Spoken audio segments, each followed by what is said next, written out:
Team India మాజీ cricketer Venkatesh Prasad Karnataka state cricket association అధ్యక్షుడు అయిన తరువాత చిన్నస్వామి స్టేడియంపై దృష్టి పెట్టాడు.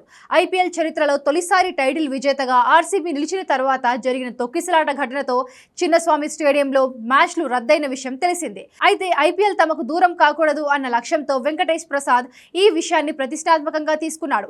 చిన్నస్వామి స్టేడియంలో ఐపీఎల్ మ్యాచ్లు నిర్వహించాలంటూ కర్ణాటక ప్రభుత్వాన్ని కలిశాడు. కర్ణాటక రాష్ట్ర డిప్యూటీ సీఎం డీకే శివకుమార్ను వెంకటేష్ ప్రసాద్ ప్రత్యేకంగా కలిశాడు.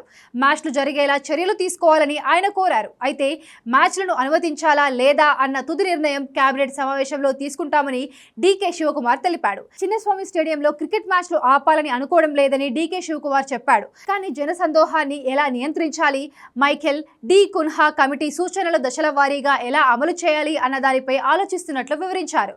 ప్రభుత్వం అభిమానుల ప్రతిష్టకి ముప్పు రాకుండా క్రికెట్ పూర్తి మద్దతు ఇస్తుందని, ఐపీఎల్ సహా ఏ మ్యాచ్లను బెంగళూరు వెలుపల మార్వనివ్వమన్నాడు.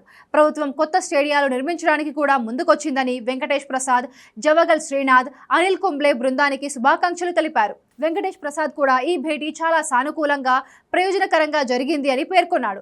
చిన్నస్వామి స్టేడియానికి ఐపీఎల్ ఇంటర్నేషనల్ మ్యాచ్లను తిరిగి తెచ్చేందుకు ప్రభుత్వం చర్యలు తీసుకుంటుందని ఆశాభావం వ్యక్తం చేశాడు. జూన్ 4న ఆర్సీబీ విజయోత్సాహంలో జరిగిన తొక్కిసలాటలో 11 మంది మృతి చెందిన తర్వాత చిన్నస్వామి స్టేడియంలో ప్రధాన మ్యాచ్లు జరగలేదు. అంతేగాక కర్ణాటక స్టేట్ క్రికెట్ అసోసియేషన్లో ట్రెజరర్, కార్యదర్శి రాజీనామాతో ఏర్పడిన పరిణామాల సమస్యల కారణంగా 2025 మహిళల వన్డే ప్రపంచ కప్ ఫైనల్ సహా 5 మ్యాచ్లను కూడా బెంగళూరు నుంచి ఇతర స్టేడియానికి తరలించాల్సి వచ్చింది.